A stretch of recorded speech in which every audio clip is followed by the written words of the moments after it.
بسم الله الرحمن الرحيم، والصلاة والسلام على أشرف المرسلين سيدنا محمد وعلى آله وأصحابه أجمعين. إخواتنا وأحباتنا، كان في دماغي أكتر من موضوع وأكتر من مشكلة، لكن بصراحة ما لقيتش أكتر من مشكلة اللي أنا شفتها بنفسي النهاردة. وحزنت جدا، بجد حزنت قوي إن إحنا وصلنا لهذا التفكير. بصراحة أنا مش عارف إحنا وصلنا لكده إزاي. المشايخ، كلمة شيخ أصبحت متلازمة، بالنسبة للناس، لبعض الناس مش كلهم. بقت حاجة، يعني إيه، يعني حاجة مش كويسة. يعني يقول لك فلان فلان الشيخ فلان الفلاني، يقول لك لا أنا مش دعوة، أنت تضمنه تعرفه. هو في إيه بس يا جماعة؟ هي إحنا وصلنا للحد ده، الحد ده من الانحدار الأخلاقي يعني. معقولة المشايخ، كل المشايخ بيغلطوا غلطات مش كويسة؟ معقولة كل ده بيحصل؟ معقولة يا جماعة؟ يعني معقول ده كله؟ مش ممكن. يعني هل من المعقول، هل من المعقول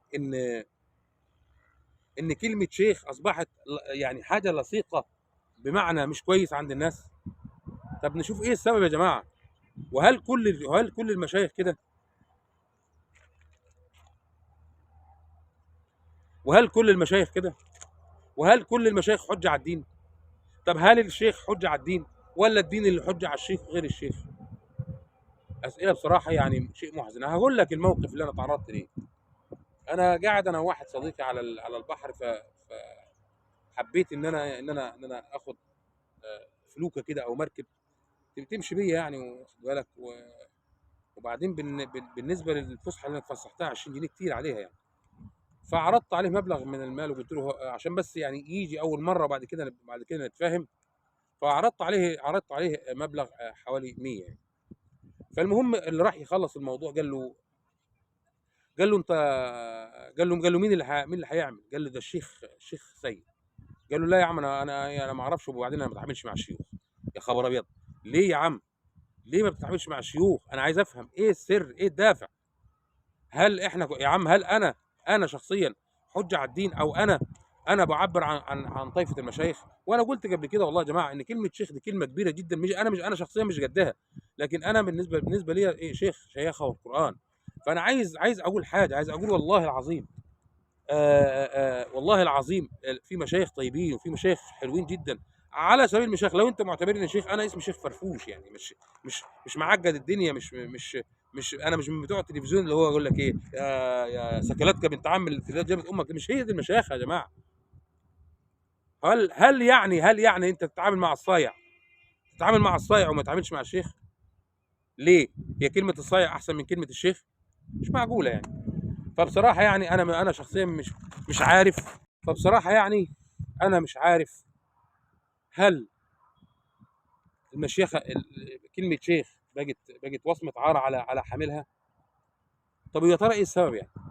طب وهل نسمع كلام الصيع وبتوع الشوارع افضل؟ هل العيال اللي بتحلق حلاقه زرايبي افضل من الشيخ؟ لا لا، ما افتكرش. حتى مهما كان الشيخ عنده من الاخطاء ما عنده. لكن هل الشيخ هل كلمه شيخ وصمه عار على من يحملها؟ انا بصراحه يعني الموضوع ده مخليني مستاء جدا ومتضايق جدا وتعبان، تعبت نفسيا جدا بصراحه يعني. طب يا جماعه يعني نطلع، اي حد عنده محتوى يطلع يقدمه. اطلعوا قدموا لنا يا جماعه، اطلعوا قدموا لنا الشيخ ازاي يكون. اطلعوا قدموا لنا. ما في مشايخ كتير جدا جدا في مشايخ كتيره جدا جدا على السوشيال ميديا. دول عباره دول بيضللوا الناس. انما كلمه شيخ تبقى بصمه عار على الراجل؟ والله اعتقد ان ده كلام مش مظبوط ومش منطقي من اساسه.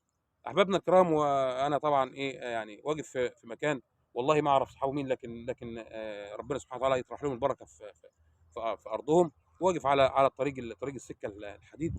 فيعني اتمنى من الله سبحانه وتعالى ان احنا نغير المفاهيم الخطا عن المشايخ. شكرا لكم والسلام عليكم ورحمه الله وبركاته.